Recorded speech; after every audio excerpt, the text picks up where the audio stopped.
Welcome back. This is Steph from Cold-Blooded Freaks, and today's episode we are going to be talking about one of the cutest little shovel-nosed animals out there. We are talking about the hognose.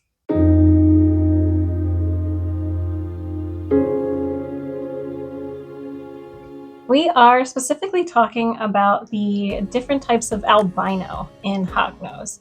Now, when I say different types of albino, I mean different line-bred types of albino that are out there. Albino is one gene. It is a recessive gene, so you have to have either mom with a copy that is visual and dad with a copy that is visual, or you can even have two hets that are bred together to possibly get a visual as well.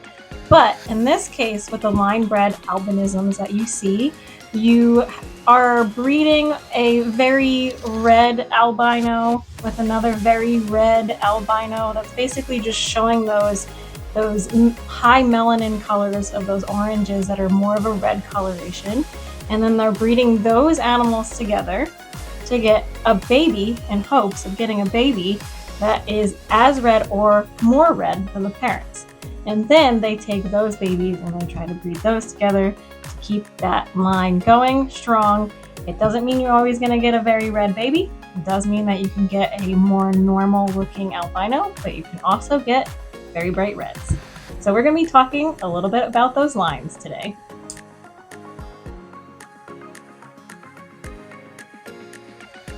So I wanted to show you guys our beautiful extreme red purple line albino conda that is het sable female that we got from JMG Reptiles.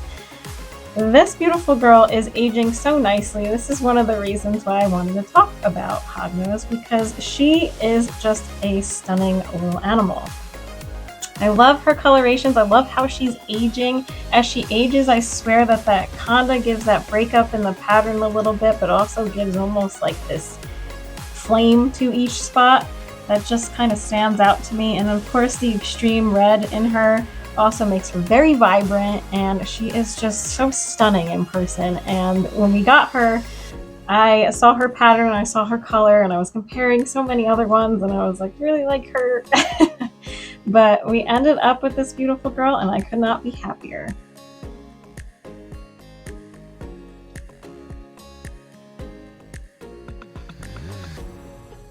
First up, we are hopping on to Morphmarket to show you just a albino. Now, this male here is what you would say is a typical beautiful albino hognose. So albinism takes all the dark brown melanins and makes it into a yellowish, kind of reddish, and then the grays turn into this more very light pale yellow to almost a white section on their body. So you see that in the albinos, but you see that this animal is more of a diluted, what you would think of as just a normal albino. With that said, we are moving on to an extreme red albino.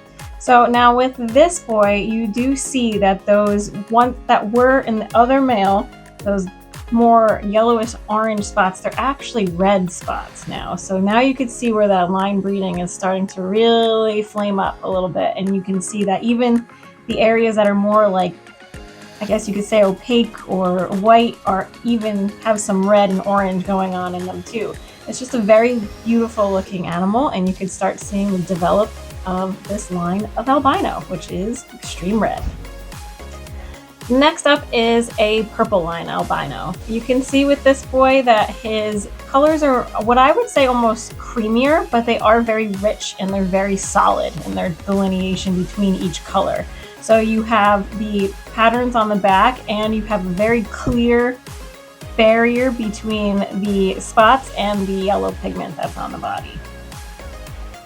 Moving on to another animal on Morphmarket that I personally just really like and brings both lines of the albinisms for hognose together. So this male is produced by JMG Reptiles, and he has a purple line, extreme red albino that is also axanthic. Now, when you mix that axanthic with the albinisms, you get this beautiful like snow-like coloration. So he nicknamed this one Yeti, but I think that this is just a beautiful color combination. And I think that when you have those extreme colorations mixed in with Conda, which is also a pattern mutation, I think it ends up just being a very beautiful animal, so that I just use this one as an honorable mention. As we move on here, we are going to add some genetics into these albino lines and see which ones you like most. First up is this beautiful Conda Arctic albino that is het sable. Now, looking at this little female, you can see these beautiful stripes going down her body. I think that is super neat, especially in hognose, because you don't really see it as much. Most hognose, when I think of hognose, I think of those spot mutations that you have. Plus, you have the super condas, which is basically void of all pattern and just a solid color. But this little girl, she has some spots in the front, and then she has those striping going down the rest of the body. And I just think she is a beautiful looking little girl. And I think this girl would be a great addition to the Sunburst project if you were getting into one. Moving on to another funky little guy, this is a Conda Super Arctic Albino Het Sable. So a little bit different than the last one, and you can see in the pattern that the pattern is quite different from the other one. This guy has spots that kind of start off as lines in the upper part of his body, and then they go to dots that kind of go right down to the tip of his tail. But his beautiful coloration, and he almost has this lavender kind of look to him, and I just think he's super neat looking. Next up, we have a beautiful Sunburst Extreme Red that is het lavender. Now, this female is what I feel a lot of people are looking for when they're looking for hognose. They're looking for those super rich colorations and that just really pop kind of animal. And this girl is definitely one of those kind of animals. She has those very high red spots going all over her body, and she also has almost like these rich pinks in between each one of those patterns. I just think that this combination is very eye-catching and very appealing to everybody that sees them. Next up is another beautiful extreme red Arctic Albino Sable. This male is very eye-catching to me. I love, it almost has like these flame colorations in between each one of the spots on the back. And I find that very unique because I love that the oranges are almost outlined in red. And then you have kind of a pink coloration going on in between.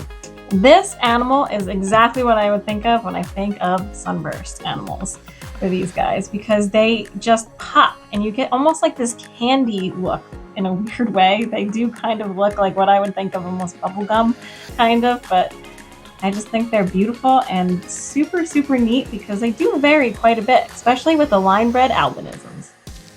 As we keep going with that bubblegum kind of look, we're moving on to this beautiful male that is up on Morphmarket. He is a high pink super Arctic Sunburst. Now, him being super Arctic gives him this pale coloration all over his body, and he gives those stripes that I really like.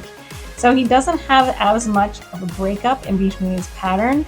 It's more of a subtle, muted kind of delineation between each coloration.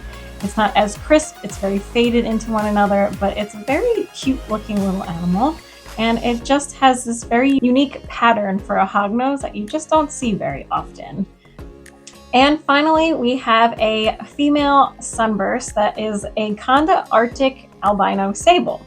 So she is exactly what I think of when I think of sunburst as well. She has that beautiful kind of bubblegum look to her, but she does have, her patterns are outlined in this orange that is very pale, but she has these little almost yellow splashes of color going down her body, and it is very unique and very beautiful, and I would love to see this animal age because it would probably age very nicely. I hope you guys enjoyed the episode. In the comments below, let us know what hognose combinations you guys like the best, and let us know if there's any specific genetic that you would like us to talk about next. Thank you, and we'll see you next time.